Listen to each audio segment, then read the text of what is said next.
What's going on, everybody? This is John Jake Gaming on the mic here, coming at you with a brand new episode of the FCS Dynasty here on NCAA 06, featuring that next mod as well as we get started with week number 10 action, starting with the early games here. Gonna get a little doubleheader in this episode, man, and it's gonna be a fun one. Make sure you go ahead, get that like button, get that subscribe button hit as well if you haven't done so already, and we jump right into the action. First game is Nicholls State taking on Sam Houston State, as how about this big time throw down the sideline, getting it out to the running back Deuce Randolph, the junior, and it's going to be a goal line situation. That would put the Colonels in the lead if they are going to be able to punch it in. We'll see if they go back to Deuce Randolph. It's going to be a toss to the right hand side, but it's going to be denied. Sam Houston's defense, at least for the time being, is going to hold it down. But can they hold it for a few more plays? Second and goal. It's going to be the quarterback himself, Frederick McNair, with a 1-yard touchdown run. And the Colonels will indeed take a lead going into the halftime locker room. And the thing is, Nicholls State, they actually are going to go and get the ball to start the second half. In the second half, starts off well for the Colonels down the sideline, and all of a sudden, those KARDIAC Cats, they are going to be in some very deep trouble here. A 102-yard return for a touchdown gives Sam Houston State down by a couple of possessions, but David Bullock, he's still got that dog in him. They got a little bit of fight left as we get a big touchdown in retaliation. Back to a one-possession game. And how about David Bullock throwing on the run as well in order to set up that big-time touchdown? You absolutely love to see it. So now just a one-possession game as Sam Houston State tries to get itself back in the game. Bullock on a play action, throws to the left-hand side. It does end up being caught, and they will be getting across midfield here. Huge first down for those KARDIAC Cats. And 1st and 10 now from the 34-yard line as Bullock tries to push his troops downfield. Passing again, this time looking over to the right-hand side. It's caught, and it's going to go into the end zone. Touchdown, Bearcats. As some KARDIAC Cats, they are going to tie the football game. Nice back shoulder throw as well. But are those KARDIAC Cats starting to run out of gas? We got Sam Houston State now in the fourth quarter, starting to lose it again a little bit. They need to get a stop here on defense as there's a fall on the ground, and it's recovered. It is actually recovered by Sam Houston State. And when they need it most, their defense is going to step up in a big way. And now Sam Houston State can possibly win this football game, but they actually don't get a single first down. So they're right back to where they started. And this time, Frederick McNair is going to make sure that they don't come back. Speedy Woods gets his second catch of the day. The Colonels do not throw the football very often, but they do have a very effective quarterback when they do decide to throw. As they go back on the ground for Deuce Randolph, who runs right through the middle of the defense, and a 39-yard touchdown for Deuce Randolph. I mean, how about finding the hole and then turning on the Jets?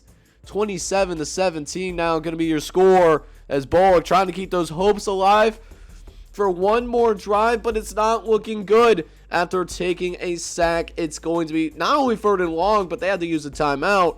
They now only have one more timeout remaining, expecting a lot of no huddle down the right-hand side, but it's going to be caught. Hang on now, those KARDIAC Cats, they might not be done yet. How about this big-time throw down the sideline? Did end up getting caught from behind, but 1st and 5 now from the 23. Bullock gets hit before he lets go of the football, and they're going to have to get themselves back to the line of scrimmage quickly. That clock is going to be running. Now, 23 seconds left, 3rd and long. Bullock again trying to throw it out to the right-hand side, but it's going to be tipped up into the air, and it's going to be intercepted. That is William Lucas with his 3rd interception here of the season. And it looks like that fat lady is officially going to be singing. And that's going to do it here, folks. Nicholls State going to pull the upset on the number 4 team in college football, Sam Houston State. 27-17 is going to be your final score. And, you know, Sam Houston State, this is going to be their first loss of the year. They were in that running for a top 8 playoff bye when we got into the FCS playoffs. But that's the thing about November, late October. Nothing seems to make sense. And Nicholls State, they might have saved their season. They're now going to be 3-4. They will need to win out if they want to have any chance of going to the playoffs. But big win for them nonetheless. And now we actually go to the 3 o'clock slate. We actually get a early game of the week here. We now go out to Arizona, where the Northern Arizona Lumberjacks, they play host to the Portland State Vikings out in the Walker Skydome. In Northern Arizona having a fine season. They are undefeated. Winning this game against Portland State will get them into first place of the Pac-12. While Portland State, you know, obviously a very talented football team as well.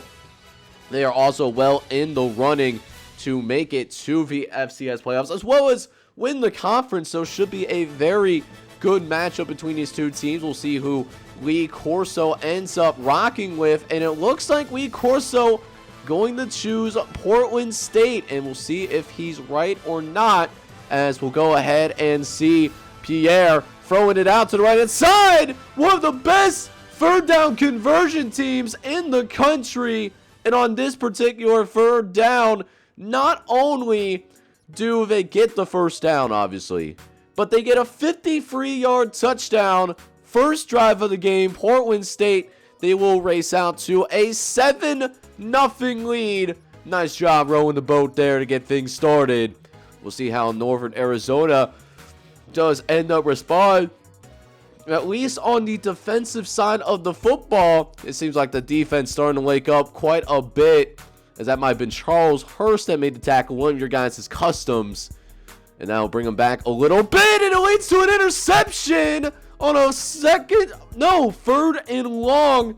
It does end up being picked off, in Northern Arizona in prime field position here to tie this football game. How about Moses able to read the offense? And now here comes Tyrone Wolf with a chance to give his team a tie ball game. Throws it out to the tailback, Darrell White. And Darrell White's going to find the end zone. Touchdown, Lumberjacks. And Northern Arizona all of a sudden runs even with Portland State.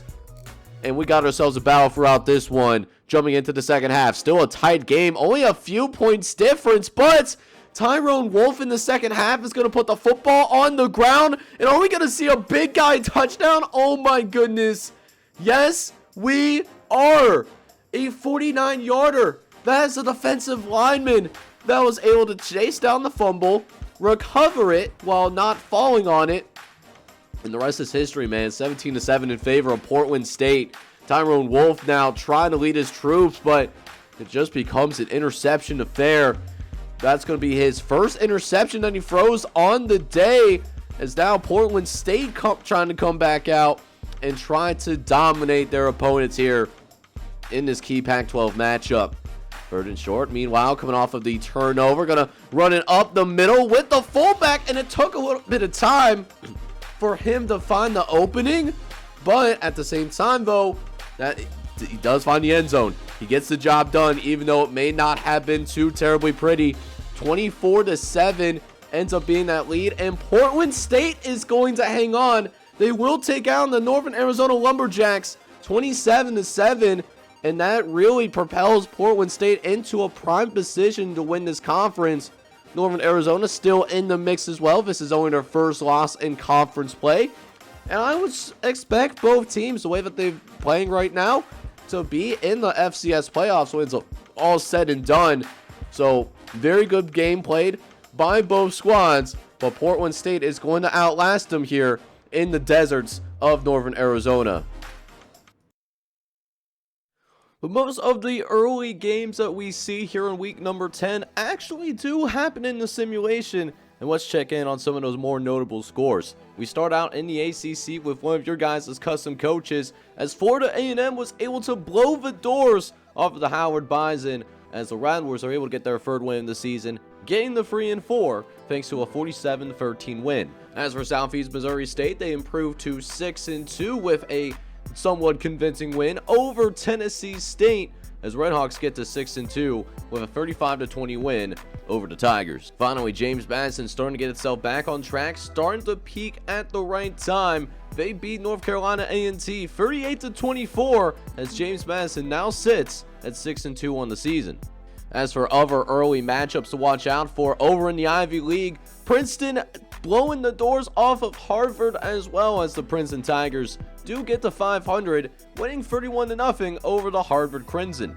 In other news, other blowouts that we see include the Charleston Cougars going on the road and demolishing the Villanova Wildcats. Charleston wins 48-17, and it also gets them to 500. New Hampshire, meanwhile, starting to really prove that they are a team to mess with, as the defending national champions went on the road against Morgan State 35-10 to get to 7-1.